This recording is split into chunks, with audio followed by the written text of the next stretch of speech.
nossa aula número 252 do nosso curso de Filosofia Espírita, Interpretação dos Evangelhos segundo o Espiritismo. Peço para vocês clicarem no botão,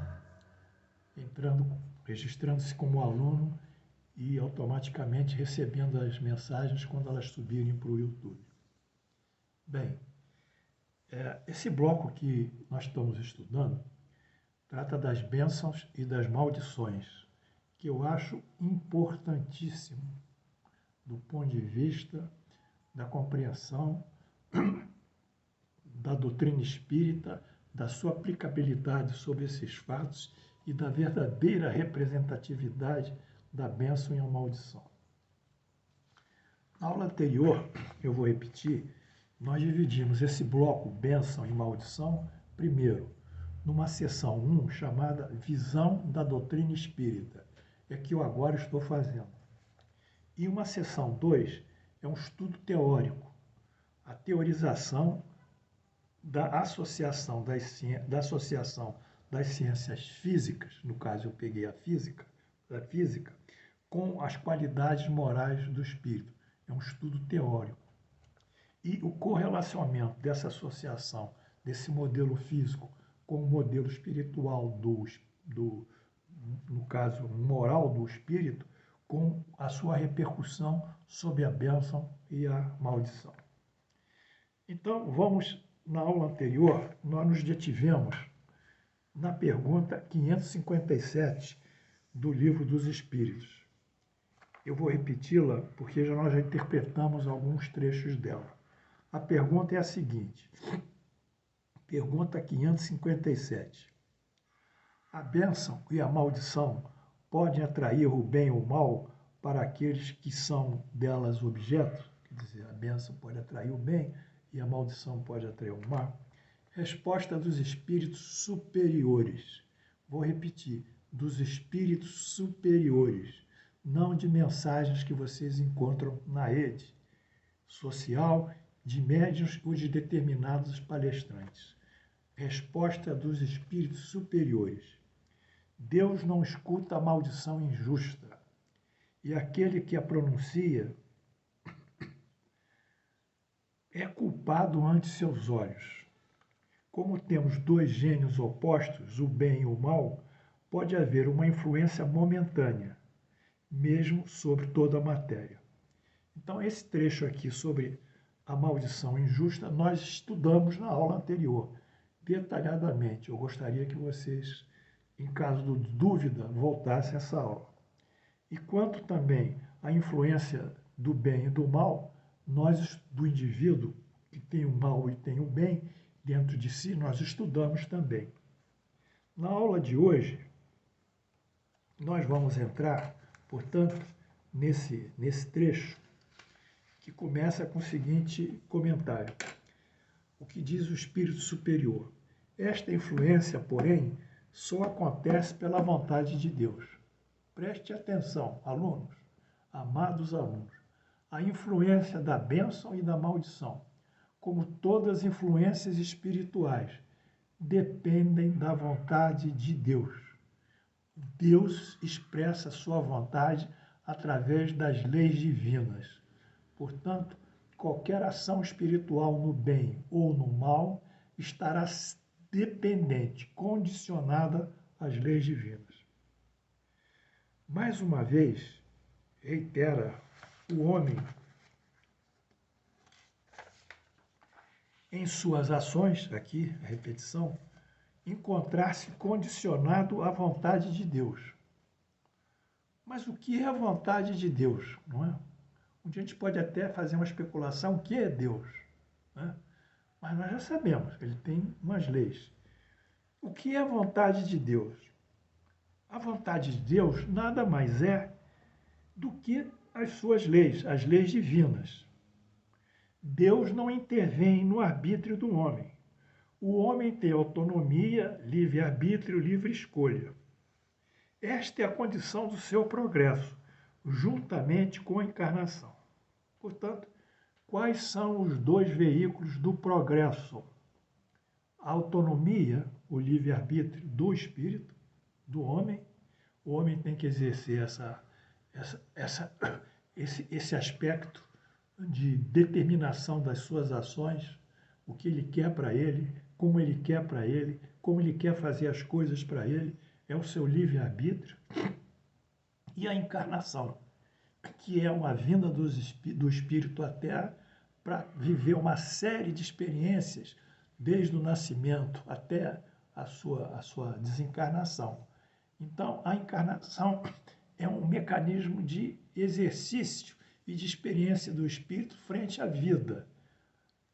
Então, é um mecanismo de progresso. Sem encarnação, o homem ficaria estafermo, ficaria parado. A encarnação não é uma punição, como vocês ouvem às vezes, um sacrifício, provas, expiação. O Espiritismo não tem esse discurso. A encarnação é um meio de progresso. E dentro da encarnação, há efetivamente o livre-arbítrio do que o indivíduo produz. Portanto, a condição será um bom livre-arbítrio, que ele acertar, e uma encarnação muito produtiva no bem. Continuando. O homem tem autonomia, e essa condição do seu progresso é justamente com a encarnação, como eu falei. Assim, leia-se. Vontade de Deus é o mesmo que as leis divinas. Ao homem cabe, pois, segui-la ou não segui-las, as leis divinas.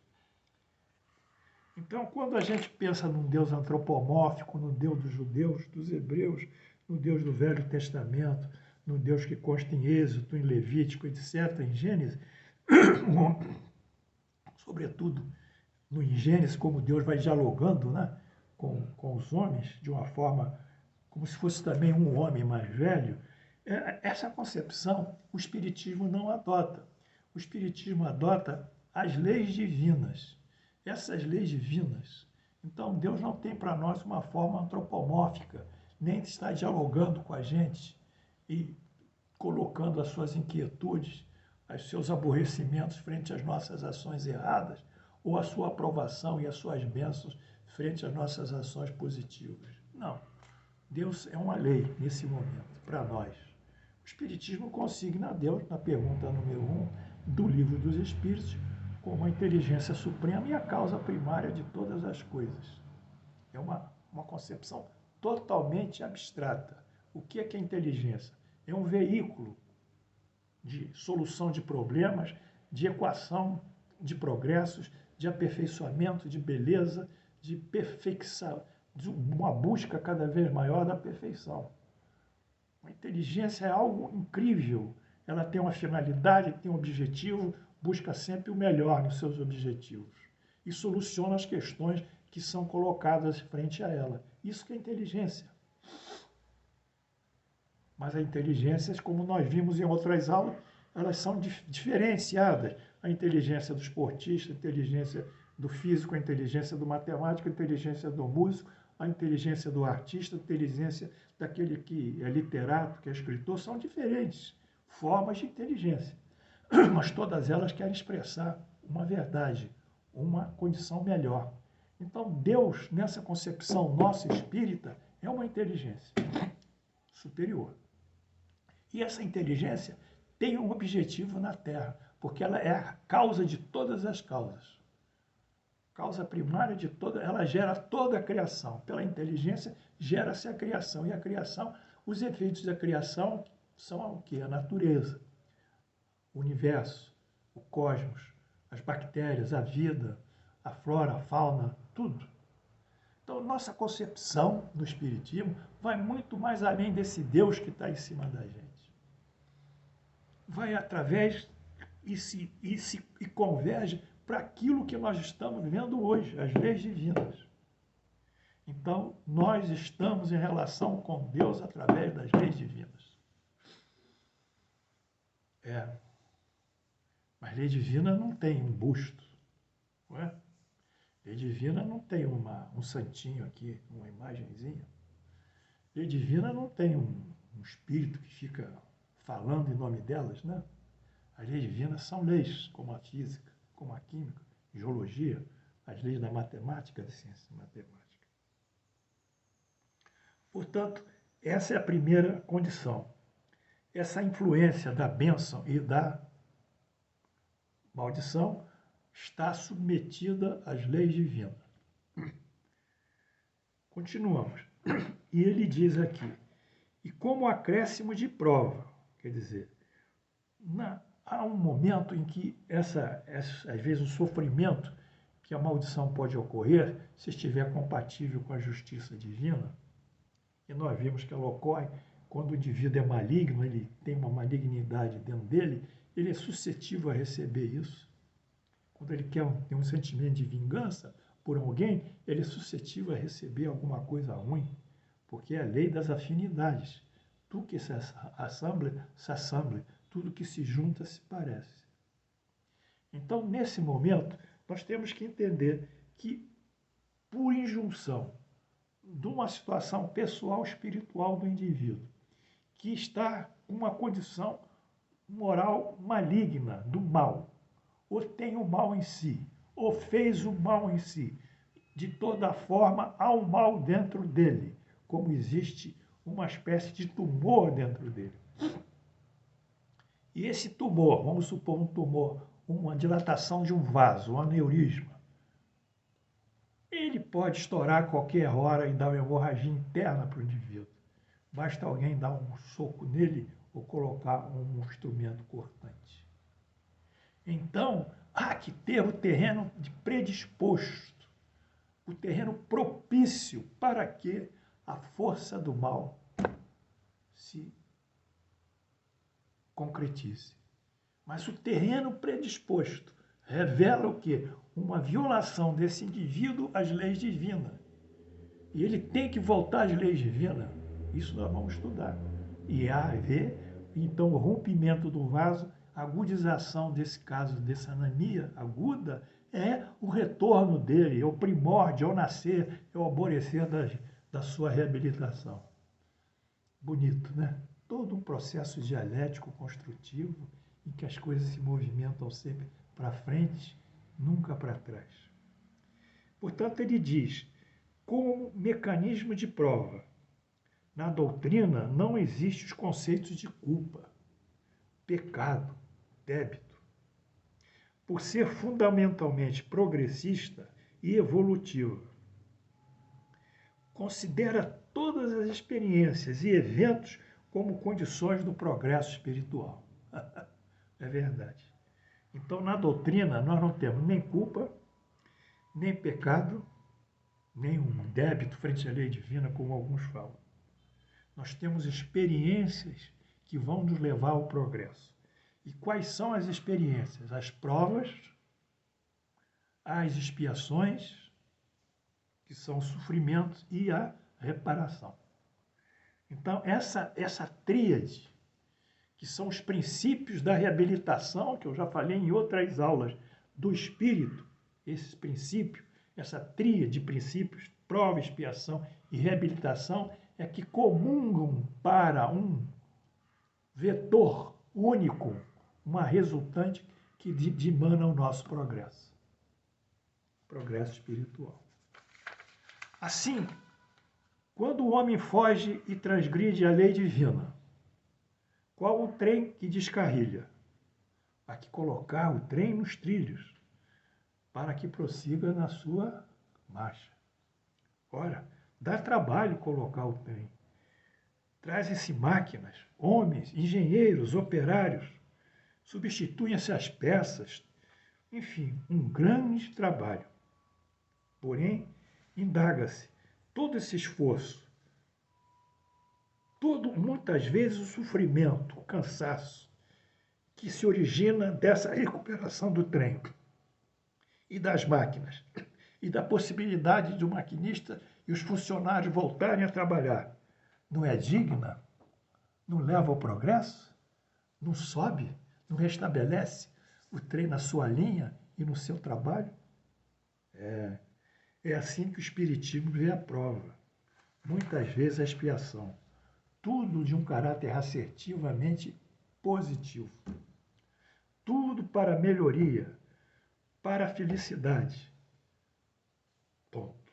Tomando-se esses conhecimentos e aplicando-se a frase, e com o acréscimo da prova, às vezes, frente a essa maldição, entende-se que a maldição, por seu efeito, estará seguindo as leis divinas. E quando, nesse caso, mais agudiza, que é o acréscimo, de toda forma vai beneficiar o homem, que é o seu objeto da prova. O acréscimo é uma expiação que vai beneficiá-lo e que ele vai vencê-la ou que vai sofrê-la. Bem, geralmente, os maus, diz aqui o espírito comunicante, geralmente os maus são amaldiçoados e os bons abençoados. De fato, quem é bom, estando sempre ligado ao bem, atrai o bem para si. Quem é mau, estando sempre ligado ao mal, atrai o mal para si. Essa afirmativa segue essa máxima latina. Similis similibus gaudet. Similis similibus gaudet. O semelhante procuram o semelhante. A bênção e a maldição nunca podem desviar a providência do caminho da justiça. Essa será a aula seguinte. Nós vamos terminar esse trecho dos Espíritos Comunicantes. Portanto, meus alunos, nós vimos algumas coisas extremamente importantes. Deus se manifesta junto a nós através das suas leis. Ele não nos culpa nem nos absolve. Se nós, mediante a nossa autonomia, nos conduzimos de uma forma compatível, concordante às leis divinas, nós somos felizes. Como é? Nós vamos estudar essas 10 leis divinas rapidinho aqui também. Se nós somos discordantes às leis divinas, incorremos então num efeito da discordância, que é o nosso sofrimento. Mas o sofrimento para nós é como um sinal de alerta, é o início de uma doença. Na medicina clínica, que tantos anos eu pude também exercer, nós temos os sinais clínicos de algum tipo de transtorno do início de uma doença. É a febre, é a queda, a lassidão, a fraqueza, e às vezes uma falta de ar inicial, um pequeno dispneia. É o pulso que sobe, frequência, a pressão às vezes também sobe, às vezes são dores, dor. Então esses sinais, eles dizem o seguinte: o organismo está falando, meu médico, eu estou sofrendo, olha aqui como eu estou me comunicando com você, olha a minha febre, olha a minha dor lombar ou a dor abdominal, olha a minha taquicardia, a minha aceleração, como mostra que eu estou num quadro de sofrimento também. O senhor, por favor, me ouça os meus sinais. São os sinais e os sintomas da medicina, quando ele fala também. Guardando um paralelismo nesse modelo, eu diria, da clínica, do exame do paciente, para aqui as leis divinas, nós vamos dizer, as leis divinas são organicamente sadias, no modelo. Elas têm pressão normal, têm pulso normal, tem frequência cardíaca normal, tem respiração normal, tem metabolismo normal, tem urina, diurese normal, tem todas as funções normais. As leis são belas. E nós, usando o nosso organismo concordantemente a elas, não adoeceremos. Quer dizer, não vamos fumar, não vamos beber em excesso, não vamos fazer uma série de coisas que vão ferir o nosso organismo. Então, esse organismo rígido, saudável, são as leis divinas rígidas e saudáveis. Quando nós transgredimos essa lei, vem o sinal. No meu modelo de doença, de exame, vem a dor. vem a febre, vem a queda, vem as dores, às vezes espalhadas por todo o corpo, vem a prostração. Então, vem o sinal. E qual é o sinal? É justamente o início da expiação, o início do sofrimento, o início da prova. Então, tudo isso remete o quê? A cura, porque eu vou tratar o indivíduo que está dando sinal que está doente. A doença dele, aqui no ponto de vista espiritual, justamente são os primeiros movimentos de dor e sofrimento. Não é um castigo. É um movimento que indica a necessidade de mudar de rumo e de progredir. Portanto, não há, segundo a doutrina espírita, eu vou finalizar, não há um Deus que culpe a nós, castiga, Deus temente dos hebreus. Isso foi uma época. Não há um Deus que está sempre disposto a nos perdoar. Vou perdoar você, você vai transgredir muitas vezes essa lei divina, mas eu sempre vou perdoar você. Você faz aqui um culto comigo, faz uma liturgia qualquer, faz um culto exterior, segue aqui as minhas preces, que você vai ficar livre. Não existe isso. Não existe, são coisas ingênuas. A lei da causa e efeito é inflexível nesse momento. E a justiça divina atua determinando a violação. Ela atua. Então, o que nós temos que fazer? Basicamente, nós somos autônomos, independentes. Nós não vou, o padre ou o rabino não vai resolver o meu problema. Se eu não quiser que meu problema seja resolvido, e eu posso resolver o meu problema andando no bem e fazendo melhor pelo próximo. Isso eu posso. Isso é um fato. Então, nesse momento, nós, através do nosso comportamento, do nosso pensamento, começamos a andar consoantemente às leis divinas. Na recíproca aqui do organismo, começamos a fazer uma caminhada pela manhã, pegar sol, beber muito líquido, comer muitos legumes, vegetais, enfim, mudamos o nosso estilo de vida. Aí vem a felicidade, no caso a saúde, ou a saúde e a felicidade.